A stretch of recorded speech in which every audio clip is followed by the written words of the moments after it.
Account में balance zero है तो मेरे साथ कोई फ्रॉड नहीं हो सकता। अगर आपको भी ऐसा लगता है तो दिल्ली पुलिस के इंस्पेक्टर ब्रिजेश मिश्रा को एक बार सुन लीजिए और उसके बाद मैं आपको बताता हूँ कि ये फ्रॉड और कितने तरीके से होता है। इस फ्रॉड से बचने के लिए आप क्या कर सकते हो। जीरो बैलेंस अकाउंट में होने से कोई धोखाधड़ी नहीं हो सकती है। नहीं, मैं बताता हूँ आपको। इसी साल एक ऐसा ही मामला सामने आया जिसमें एक महिला के अकाउंट में ज़ीरो बैलेंस था, उसके बावजूद भी उससे लाखों रुपए की ठगी होगी। दरअसल क्या हुआ, एक महिला ने अपने अकाउंट से रेल का टिकट बुक कराया, जिसके बाद किसी कारण उसे टिकट कैंसिल कराना पड़ गया। तो जब उसने अकाउंट में देखा तो पैसा जो है वो वापस नहीं आया। महिला ने तुरंत क्या किया, गूगल का सहारा लिया और वहाँ दिखे एक नंबर पर सुना दिया फोन। अब यहीं इस महिला से एक बहुत बड़ी गलती होगी। उस महिला को एक लिंक भेजा गया, उसने उसको क्लिक करने को किया और जैसे ही महिला ने लिंक पर क्लिक किया, उसके फ़ोन का क्लोन हो गया।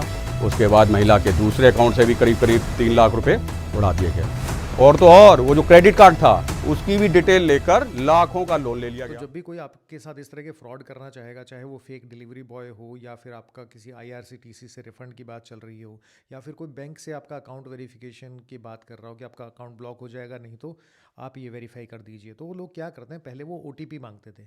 आज की तारीख में शुरू हो गया है कि वो आप लोगों को एक लिंक भेजते हैं, कहते हैं कि इस लिंक पे क्लिक कर दीजिए और आपका जो प्रोसेस है वो इनिशिएट हो जाएगा, चाहे वो रिफंड का हो और चाहे वेरिफिकेशन का हो। जब आप लिंक के ऊपर क्लिक करते हो तो वो आपके फ़ोन के अंदर एक हिडन एपीके इंस्टॉल होती है, जिससे आपके पूरे फ़ोन की क्लोनिंग हो जाती है और आपका पूरा फ़ोन जो है वो किसी और के कंट्रोल में चला जाता है। तो आपके सारे एसएमएसेस कोई तीसरा आदमी पढ़ सकता है, आपके व्हाट्सएप चैट सारे कोई पढ़ सकता है, आपके मोबाइल फ़ोन का जो कैमरा है उसको रिमोटली ऑपरेट किया जा सकता है। अगर आपके किसी इंटीमेट मोमेंट में आप हैं, आपके कोई फोटोग्राफ्स हैं, तो वो आपकी वीडियो रिकॉर्डिंग या आपके फोटोग्राफ्स भी ले सकता है। तो जिस अकाउंट में आपका बैलेंस ज़ीरो है, उसके अलावा अगर आपके पास कोई क्रेडिट कार्ड है, कोई दूसरा अकाउंट है, कोई यूपीआई आईडी आपके पास है, तो आपके दूसरे अकाउंट से पैसे निकाले जा सकते हैं। आपके क्रेडिट कार्ड के ऊपर बहुत सारे ऑनलाइन लोन अप्लाई कर देते हैं और वो लाखों रुपए की चपत आपको लगा सकते हैं।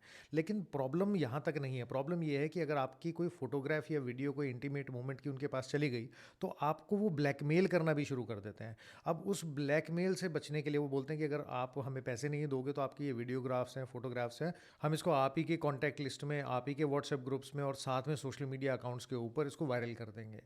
अब आप मान लो साइबर सेल में कंप्लेंट करने के लिए जाते हो तो वहाँ लगता है बहुत सारा टाइम। तो इससे बचने के लिए आपको क्या करना है, आपको 3 अलग-अलग स्टेप्स हैं, उस पे ध्यान रखिएगा।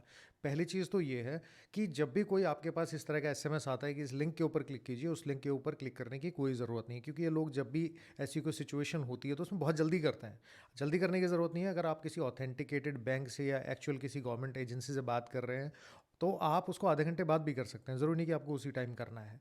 दूसरा, अगर आपको बैंक वेरिफिकेशन के लिए कॉल आता है तो आप अपने बैंक की ब्रांच में फ़ोन करें या वहाँ जाके पता करें। और अगर उसके बाद भी आपके साथ इस तरह की ब्लैकमेल की कोई सिचुएशन होती है और आप मान लीजिए आपने साइबर सेल में कंप्लेंट कर दी और साइबर सेल वाले एक्शन नहीं ले रहे हैं, ये बहुत बड़ी प्रॉब्लम है। तो होता क्या है कि साइबर सेल में आप ऑनलाइन कंप्लेंट कर सकते हो, पहली बात तो। दूसरी चीज़ ये है कि जब आप कंप्लेंट फाइल करते हो तो विद इन 24 आवर्स कोई इन्वेस्टिगेटिंग ऑफिसर जो है उसके ऊपर अपॉइंट हो जाते हैं, जो आपके कंसर्न साइबर सेल, आपके डिस्ट्रिक्ट के साइबर सेल में ही रहते हैं।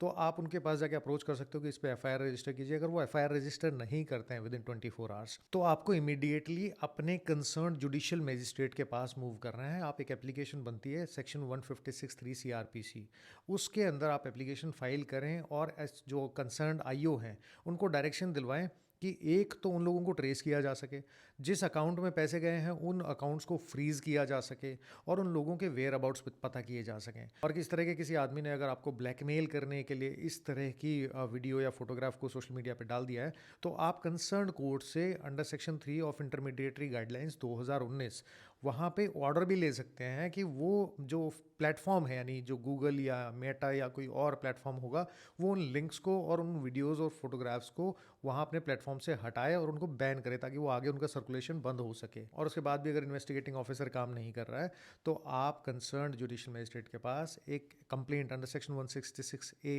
आईपीसी आप ये फाइल कर सकते हो और इन्वेस्टिगेटिंग ऑफिसर के अगेंस्ट भी एक्शन लिया जा सकता है। अगर आप अपने किसी नियर एंड डियर को इस तरह के फ्रॉड से बचाना चाहते हो तो आप उसे कमेंट सेक्शन में टैग कर सकते हो। कोई क्वेश्चन है तो कमेंट सेक्शन में आप मुझसे पूछ सकते हो और इस वीडियो को बाकी लोगों तक भी शेयर कीजिए ताकि और लोग इस तरह के फ्रॉड से बच सकें।